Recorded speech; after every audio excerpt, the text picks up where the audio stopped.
हमारे चैनल को सब्सक्राइब करें और बेल आइकन दबाएं।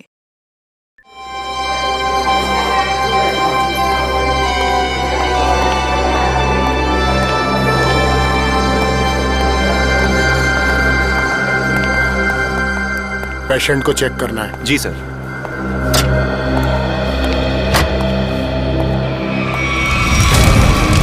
ये क्या? आग! रघु, मंगेश, जल्दी आओ, यहाँ पे आग लगी है, पेशेंट जल रहा है, जल्दी आओ, फायर एक्सटिंग्विशर लेके आओ, जल्दी करो, जल्दी लेके आओ, जल्दी जल्दी जल्दी करो, जल्दी।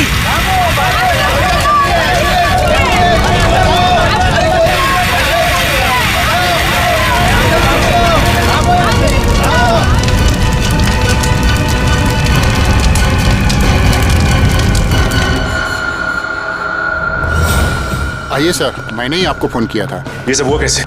समझ में नहीं आ रहा सर, देखते ही देखते पेशेंट को कैसे आग लग गई। प्लीज हटिए आप लोग।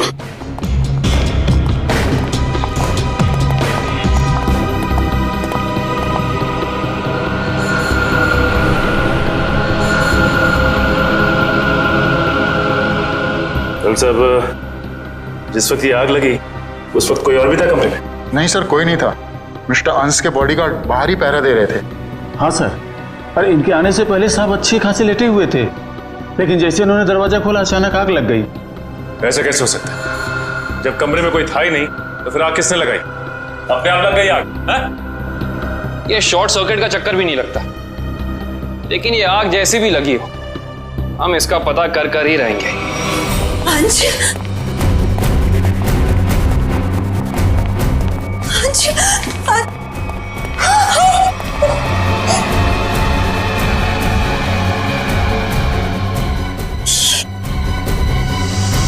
सर, मिस्टर अंश की वाइफ और बेटा। अंश को आग कैसे हो गया ये सब? पापा उठिए, पापा क्या हो गया आपको? पापा संभालिए अपने आप को। देखिए, थोड़े वक्त के लिए आप लोग बाहर कॉरिडोर में इंतजार कीजिए। पंकज प्लीज चलिए। पापा आइए। डॉक्टर साहब, अंश जी यहाँ कौन सी बीमारी का इलाज कराने के लिए एडमिट हुए थे? कल रात इन्हें फूड पॉइजनिंग की वजह से लाया गया था। इनके घर पार्टी थी, शायद कुछ उल्टा सीधा खा लिया होगा। अच्छा ये बताओ कि डॉक्टर साहब के इस कमरे में आने से पहले कोई और भी आया था इस कमरे में? हाँ सर, 2 लोग आए हुए थे, एक कमरे की साफ सफाई करने वाला और दूसरा बिस्तर की चादर बदलने वाली। ये अंश कुमार, इस अंश कुमार की कुंडली निकालनी होगी। जहां तक मुझे याद आता है कि बहुत सारे काले कारनामों में शामिल था।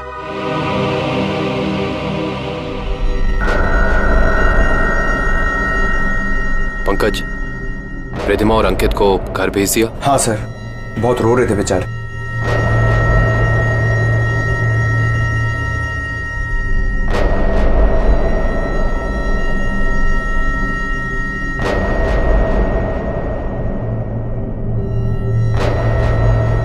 वैसे सालुंके साहब, आपको क्या लगता है आग किस वजह से लगी?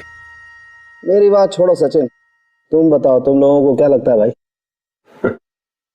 सालुंके साहब, अगर हमें पता होता तो हम आपको क्यों बुलाते? देखा तारिका, इन लोगों ने तो हाथ खड़े कर दिए। अरे प्रद्युमन तो कहता था तुम लोग सुपर कॉप हो यार। सर, हम तो सिर्फ तहकीकात कर सकते हैं, अंदाजा लगा सकते हैं, लेकिन इस साइंस के मास्टर तो आप ही हैं ना। तो ठीक है, अंदाजा क्या लगाते हो वो अंदाजा ही बता दो यार। सर, हमें ऐसा लगता है कि ये चिंगारी लगाने वाला कोई इंसान नहीं, बल्कि कोई वस्तु, कोई चीज है। हो सकता है, देखते हैं।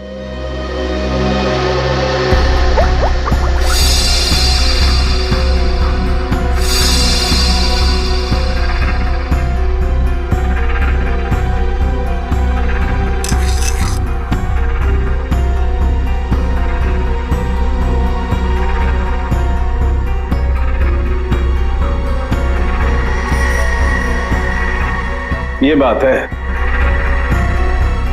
क्या बात है सर? अंश की इस चमड़ी के टुकड़े पर मुझे 2 किस्म के केमिकल मिले। एक का नाम कोजू और दूसरे का चिलिंगफी। कोजू और चिलिंगफी? ये केमिकल के नाम या कोई चाइनीज रेस्टोरेंट के? पंकज, मजाक में। और ये दोनों केमिकल जब आपस में मिल जाते हैं तो एक तीसरा केमिकल बनता है जो बहुत ही आसानी से आग पकड़ लेता है अगर उसे एक निश्चित मात्रा से ज्यादा ऑक्सीजन मिल जाए तो। और जैसे ही डॉक्टर साहब ने इस कमरे का दरवाजा खोला, यहाँ का ऑक्सीजन लेवल बढ़ गया और अंश का शरीर खुद ब खुद जलने लगा। इसका मतलब अंश की बॉडी पे ये केमिकल हॉस्पिटल के किसी अंदर वाले ने लगाया है। अंदर वाले ने। देखिए, आप बेवजह हम पर शक कर रहे हैं। हम भला अपने मरीज की जान क्यों लेंगे? डॉक्टर साहब, हम भी यही जानना चाहते हैं कि आपने किसके कहने पे वो केमिकल अंश की बॉडी पे लगाया। देखिए, मैंने मिस्टर अंश को छुआ तक नहीं। मैं तो एक एक दवाइयां उनके बॉडीगार्ड के सामने देता था। अगर आपने नहीं छुआ तो किसने किया है? किसने स्पंज बाथ दिया उसे? देखिए, मिस्टर अंश यहाँ पर फूड पॉइजनिंग के इलाज के लिए आए थे, तो स्पंज बाथ देने का तो सवाल ही नहीं उठता। मैं कह रहा हूँ ना कि हम में से किसी ने भी उनकी बॉडी के ऊपर कोई केमिकल नहीं लगाया। अच्छा, तो आप ये कहना चाहते हैं कि डॉक्टर सालुंके गलत कह रहे हैं? जी नहीं, मैं ये बिल्कुल नहीं कह रहा हूँ। मैं सिर्फ इतना कह रहा हूँ कि मैंने या मेरे किसी भी स्टाफ ने उनकी बॉडी के ऊपर कोई केमिकल नहीं लगाया है। 2 लोग आए हुए थे, एक कमरे की साफ सफाई करने वाला और दूसरा बिस्तर की चादर बदलने वाली। माय गॉड, कहीं वो केमिकल उस चादर पे तो नहीं लगा हुआ था जो अंश के कमरे में बिछी हुई थी? डॉक्टर साहब, ये सारी बेडशीट कहाँ रखी जाती? देखिए सर, यहाँ पर सारे रूम नंबर्स लिखे हुए हैं और उस कमरे के रूम के अनुसार वहाँ की बेडशीट और बाकी का सामान रखा हुआ है। सर, ये अंश के रूम का लॉकर है।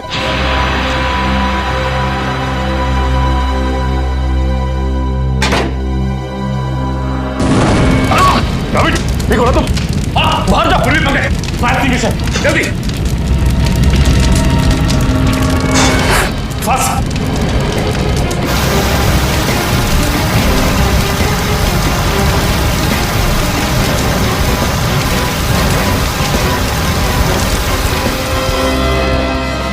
काबिल लगता है थोड़ा केमिकल रह गया था इसमें।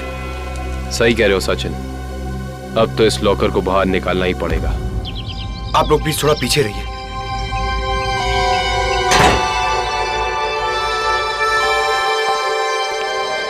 सर, प्लीज संभाल के।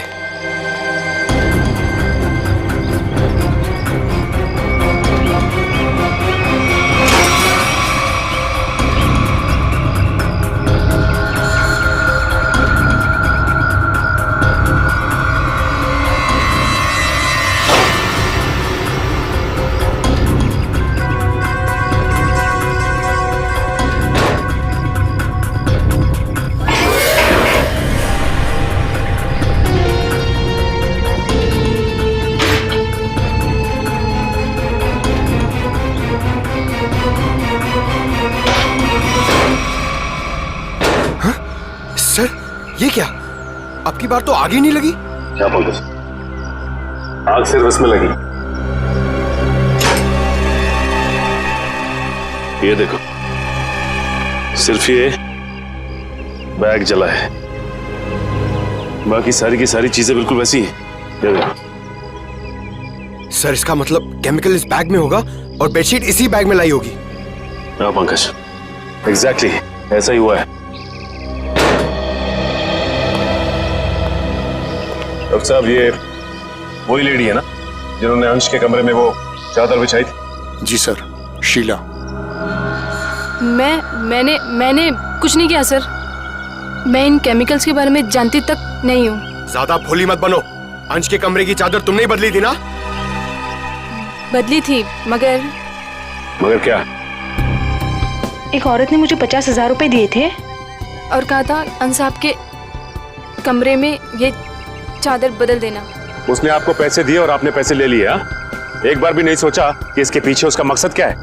मुझे क्या पता था साहब, कोई ऐसे तरीके निकालेगा किसी का खून करने के लिए।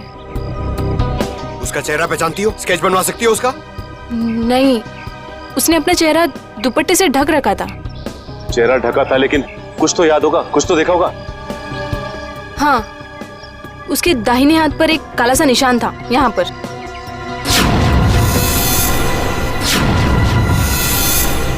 ठीक है, आप लोग जा सकते हैं। जी सर। अंश को फूड पॉइजनिंग हुई उसके घर पे, जिसके बाद वो हॉस्पिटल में एडमिट हुआ। और कमाल की बात है कि हॉस्पिटल में आने के बाद जल के मर गए। तो गड़बड़ है।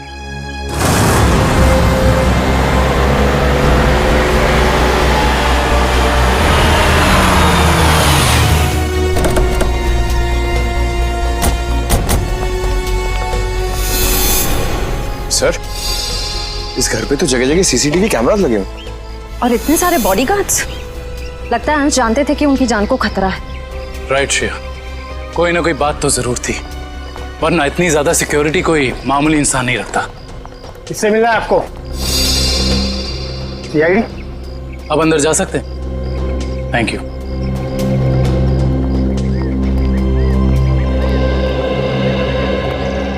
सर, ये घर तो बड़ा आलीशान है। अंश बहुत पैसे वाला रहा होगा। जितना बड़ा आदमी उसके उतने ज्यादा दुश्मन। नमस्कार। नमस्ते। आपसे कुछ सवाल पूछने थे। जी पूछिए।